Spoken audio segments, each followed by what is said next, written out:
Hello दोस्तों, मैं संजीव। आप सभी का विद्या पॉइंट में स्वागत है। हम आज आपके लिए लेकर आए हैं 17th बीपीएससी का हिस्ट्री का क्वेश्चन का एनालिसिस।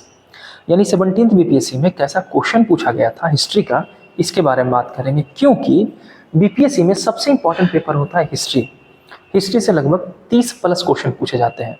इस बार थोड़ा कंसेशन कर दिया गया और 24 क्वेश्चन ही हिस्ट्री का पूछा गया।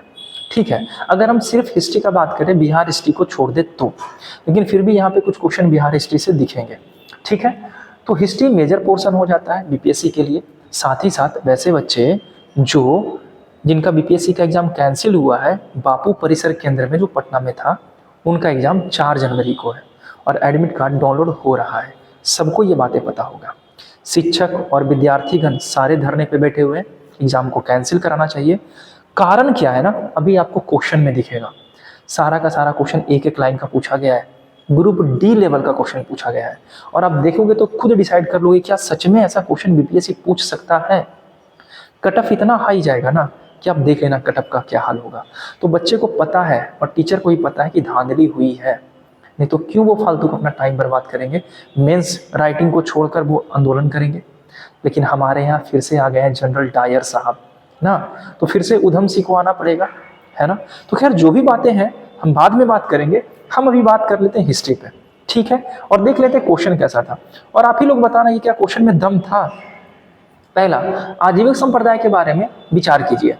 हाँ ठीक है, ये थोड़ा सा है इधर उधर, लेकिन इतना भी नहीं है। सब जानते हैं आजीवक संप्रदाय के संस्थापक मखली घोषाल थे। दिया है मखली घोषाल, ये हमारा सही है। यानी ए यहाँ भी है, ये यहाँ भी है, ये तो खत्म हो गया। ऐसे ही करना है। आगे, दर्शन का केंद्रीय विचार नियति था। हाँ, यही एक संप्रदाय था जो कहता था कि भाई सब चीज भाग्य द्वारा पहले से तय होता है, मनुष्य कुछ खुद से नहीं करता। ठीक है, तो ये बातें भी सही है, यानी बी भी सही होना चाहिए। यहाँ ए भी है और बी भी है। अभी हम इसको भी काट देंगे, लेकिन ये दोनों में अभी प्रतिस्पर्धा चलेगा, है ना। जाति वर्ग के आधार पर भेदभाव किया जाता था। अगर इसका आंसर नहीं भी जानते तो हमको आप बताओ कि क्या कोई भी ऐसा धर्म है जो जाति भेदभाव को लेकर आगे आएगा और भेदभाव करे? नहीं ना, तो ये नहीं होना चाहिए, बी नहीं होना चाहिए, डी। आजीविकों की बैठकों के लिए नियमित सभाएं होती थी। हाँ, स्ट्रिक्ट सभाएं होती थी और विचार किया जाता था कि लोगों का उद्धार कैसे किया जा सके। तो आंसर होगा बी। ये बेसिक सा क्वेश्चन था जो बच्चा लोग मार दिया होगा, अब सब लोग लगाए होंगे। करो या मरो का नारा किसने और कब दिया था? अब एक बात बताओ, बीपीएससी का एग्जाम में बैठे हो, ऐसा क्वेश्चन आएगा, मजाक ही लगेगा ना। अरे सब जानता है भाई, गांधी जी किए थे भारत छोड़ो आंदोलन के दौरान 1942 में। कौन नहीं जानता है? गांधी जी सीधे ऐलान कर दिए थे, आज़ादी चाहिए नहीं तो हम मर जाएंगे, चाहे कुछ भी हो जाए। और सबको बोल दिए थे कि यही करना है और हिंसा नहीं करना, अहिंसक तरीके से ये करना है। तो इसका आंसर होगा सी।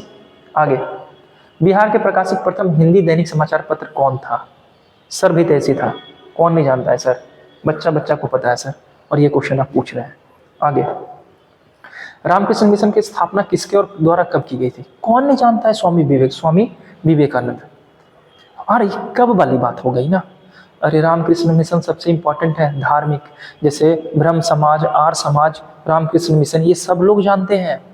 ये 1897 में हुआ था। ये परमहंस के शिष्य थे, ये कौन नहीं जानते हैं? हेडक्वार्टर इसका पूछा जाता है कलकत्ता था। कौन नहीं जानता, जिसको वर्तमान में कोलकाता कहते हैं? कौन नहीं जानता है? मजाक बना के रखें पेपर को। आगे चलते हैं, देखो ना, चेर राजवंश की राजधानी कहाँ थी? दक्षिण भारत के इतिहास से 2-3 क्वेश्चन आता है, कौन नहीं जानता है? चेर, चोल, पांड पूछता है बार बार, इस बार चेर पूछ दिया। करूर होगा। अगर चेर के बारे में बात करें तो क्वेश्चन आता है कितनी शताब्दी में था? 9वीं शताब्दी में था सर। किस राज्य में एक शासन कर रहा था? तमिलनाडु में शासन कर रहा था। अच्छा, एक क्वेश्चन और आता है, इसका प्रतीक चिन्ह क्या था? तीर धनुष था। तीर और धनुष, जैसे मौर्य के झंडे पे होता है ना मोर, है ना, जैसे भारत के झंडे पे अशोक होता है, इसके झंडे पे तीर और धनुष का निशान बना होता था। ये सारी बातें आप पढ़े होंगे। आगे चलते हैं अगले क्वेश्चन पे। भारतीय राष्ट्रीय कांग्रेस के 1912 के पटना अधिवेशन के अध्यक्ष कौन थे? कौन नहीं जानता है? पटना में अधिवेशन हुआ था और ये 27वां अधिवेशन था। कौन बीपीएससी वाला बच्चा जो पढ़ रहा है जो नहीं जानेगा? RN मधोलकर थे। और ये भी जानता है साथ साथ कि 1922 में गया में भी अधिवेशन हुआ था और यह अधिवेशन 37वां अधिवेशन था और इसके अध्यक्ष चित्तरंजन सी दास थे, यानी चित्तरंजन दास, कौन नहीं जानता है। और यहीं पे चित्तरंजन दास और मोतीलाल नेहरू त्याग पत्र दे दिए थे कांग्रेस से, है ना। ये सब कौन नहीं जानता है सर, लेकिन फिर भी आप पूछ रहे हैं तो चलिए ठीक है, पूछिए, आपकी मर्जी। मराठा साम्राज्य, अष्टप्रधान के बारे में, और अष्टप्रधान को मिलाने के लिए दे रहा है, कौन नहीं जानता है सर, काहे मजाक कर रहे हैं। सचिव पत्राचार होता था, पेशवा प्रधानमंत्री होता था, सामंत विदेश मंत्री होता था, और मात्र वित्त मंत्री होता था। अष्टप्रधान, नवरत्न या अष्टदिग्गज के बारे में कौन इतिहास में नहीं पढ़ के रखा है। और ये सब क्वेश्चन पूछेगा तो कौन क्वेश्चन छोड़ देगा बच्चा। तो आंसर क्या होगा, तो आंसर देख लेना यहाँ पे क्या होगा, मिला लेना। आगे चलते हैं। ब्रिटिश शासन के दौरान नया प्रांत बिहार अस्तित्व में कब आया। ये क्वेश्चन पता नहीं बिहार को इससे क्या प्रेम है, एक विशेष प्रकार का, कि बिहार का अस्तित्व बार बार पूछिए लेता है कि बिहार कब बना था। भैया बिहार 22 मार्च को बना था, 22 मार्च 1912 को, और इसी दिन हम बिहार दिवस मनाते हैं, है ना। अच्छा, इस दिन और क्या मनाते हैं, तो इस दिन मनाते हैं विश्व जल दिवस। ये भी क्वेश्चन आता है, विश्व जल दिवस मनाते हैं, है ना। थोड़ा ध्यान रखना। आगे चलते हैं। निम्नलिखित में से सुमेलित करके सही उत्तर का चयन कीजिए। अब इसको चयनित करना है कि इसका आंसर क्या होगा। ठीक है, चलते हैं। फ्री हिंदुस्तान के लेखक कौन थे, तो इसके लेखक थे तारकनाथ दास। ठीक है, आगे चलते हैं। इंडियन ओपिनियन किनके द्वारा लिखा गया था, तो ये थे गांधी जी। दो हमारा मिल गया, यानी एक का डी, एक का डी यहाँ भी, एक का डी यहाँ भी, और दो का ए। दो का ए यहाँ नहीं है, दो का सी है, ये कट जाएगा, आंसर होगा बी। फिर भी मिला लेते हैं सर। वॉइस ऑफ इंडिया के बारे में बात किया तो ये दादा भाई नौरोजी का है, और बंगाली के बारे में बात किया जाएगा, एक मिनट। वॉइस ऑफ इंडिया के बारे में बात किया जाएगा तो ठीक है, दादा भाई नौरोजी का है, और बंगाली का बात किया जाएगा तो सुरेंद्रनाथ बनर्जी। एग्जाम में मोर देन सफिशिएंट टाइम होता है, ऐसा नहीं कि हड़बड़ाना है।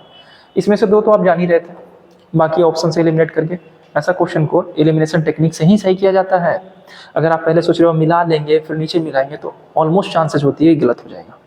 आगे चलते हैं। अंग्रेज ने राजधानी को दिल्ली कब स्थानांतरित किया था। यहाँ पे थोड़ा सा लिखा भी हुआ है ना, क्योंकि जानते हैं कि दिसंबर 1911 में दिल्ली दरबार का आयोजन हुआ था, दिल्ली दरबार, और यहाँ पे आए थे जॉर्ज पंचम आए थे, और ये बोले थे कि साहब हम भारत की राजधानी कलकत्ता से हटाकर दिल्ली कर रहे हैं। पूछा गया काहे, तो बोले कारण ये है ना कि कल भौगोलिक दृष्टि से ये सही नहीं है, तो हम इसे दिल्ली कर देंगे। सीधे सीधे ये ना बोलिए कि भौगोलिक दृष्टि से नहीं, बल्कि पंजाब बंगाल के क्षेत्र में क्रांतिकारी आंदोलन काफी उग्र हो रहा था, आपसे आंदोलन संभल नहीं रहा था, इसलिए राजधानी को परिवर्तित करके दिल्ली कर दिए। ठीक है, कर दिए दिल्ली। बाद में 1931 के समय में हमारे इरविन साहब थे, गांधी इरविन समझौता जो हुआ था याद है ना, उन्होंने औपचारिक रूप से दिल्ली को राजधानी घोषित किया था 1931 में, जबकि स्थानांतरित हुआ था दिसंबर 1911 में। ठीक है, और ये जो दिल्ली दरबार था ना, ये तीसरा दिल्ली दरबार था। ठीक है, आगे चलते हैं। दिल्ली दरबार इतिहास में 3 बार बुलाया गया है। अक्टूबर 1943 में सुभाष चंद्र बोस द्वारा स्थापित स्वतंत्र भारत की अस्थायी सरकार जापान सहित कितने देशों को मान्यता प्रदान किया गया था। सुभाष चंद्र बोस, है ना, सुभाष चंद्र बोस ने किस ग्रुप के थे, सुभाष चंद्र बोस, और ये जापान के साथ कितना, ये क्वेश्चन एक थोड़ा सा था जिसमें कहा जा सकता है कि बच्चा सोचे। इसका आंसर होगा 10। ये एक क्वेश्चन हमको दिखा कि हाँ थोड़ी सी बातें यहाँ पूछी गई है ठीक ठाक। निम्नलिखित में से किस शासक ने हर्ष के समय असम पर शासन किया। ये कौन नहीं जानता है कि इस समय हर्ष का ये मित्र था, बड़ा प्रिय मित्र था, इसका नाम था भास्कर वर्मन, और यही जो है असम पे शासन कर रहा था। हर्ष के बारे में नहीं जानते, पुष्यभूति वंश। हर्ष की राजधानी कहाँ थी, कि हर्ष ने अपनी राजधानी कन्नौज को बनाया था, है ना। हर्ष ने के दरबार में बाणभट्ट रहते थे, ये कौन नहीं जानता है। जिन्होंने हर्षचरित नामक पुस्तक की रचना की थी, ये भी पता है। हर्ष ने 3 पुस्तकें लिखी थी, एक का नाम था नागानंद, दूसरा का नाम था रत्नावली, और तीसरा का नाम था प्रियदर्शिका। तो सर ऐसा कोई क्वेश्चन पूछ लेते ना थोड़ा सा कि इनमें से कौन सी पुस्तक हर्ष के द्वारा नहीं लिखी गई थी, इतना आसान करने की क्या जरूरत था, है ना। हर्ष की एक भाई होता है, हर्ष की एक बहन होती है राजश्री, है ना, प्रभाकर वर्धन और राजवर्धन। हर्ष का एक छोटा सा स्टोरी है, कहा जाता है कि हर्ष अंतिम शक्तिशाली हिंदू था, इसके बाद कोई नहीं आया। हर्ष 606 में गद्दी पर बैठता है और 637 तक गद्दी पे रहता है। ठीक है, आगे चलते हैं। मुस्लिम लीग के प्रत्यक्ष कार्रवाई, अब बताओ। देखो, प्रत्यक्ष कार्रवाई दिवस मुस्लिम लीग ने कब मनाया था, क्या कारण था? मुस्लिम लोग चाहते थे कि धर्म के आधार पर देश को बांटा जाए, और मैं जो बोल रहा हूं ब्रिटिश सरकार माने और एग्री करे, इसलिए प्रत्यक्ष कार्रवाई दिवस 16 अगस्त 1946 को मनाया गया। लास्ट में ऐसा होता भी है और पाकिस्तान के रूप में एक अलग देश बन भी जाता है ना। आगे चलते हैं। किसानों द्वारा विपत्तियों का सामना करने के लिए, उजागर करने के लिए सहजानंद सरस्वती ने समाचार पत्र प्रकाशित किए थे, उसका नाम क्या था?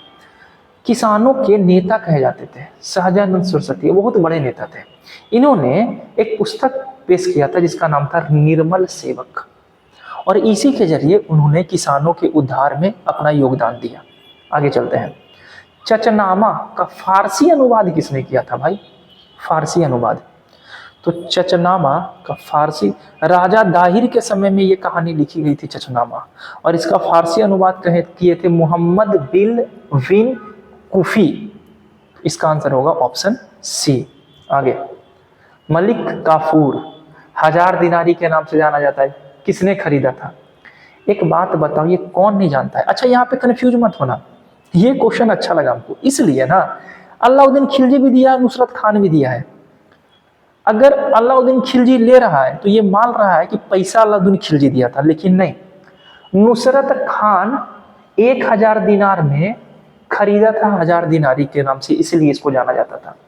और ये अलाउद्दीन खिलजी का जो था ये गुलाम था, और दक्षिण भारत का अभियान करने के लिए जाता है यही मलिक काफूर, एक हिजड़ा था। और यही तेलंगाना में जो गोलकुंडा की खान थी ना, उसी खान से हीरा निकलता है, और रुद्रदेव, प्रताप रुद्रदेव इसको हीरा देते हैं मलिक काफूर को, और वो हीरा लाके अलाउद्दीन खिलजी को दे देता है। पूरा का पूरा हिस्ट्री का स्टोरी ही तो है। तो यहाँ पे आंसर नुसरत खां होगा। गुजरात के अभियान करते समय ना नुसरत खां इसको 1000 दिनार में खरीदा था। तो अगर अलाउद्दीन खिलजी ले लिया आयोग तो कुछ नहीं कर सकते हैं, लेकिन खरीदा नुसरत खां ही था।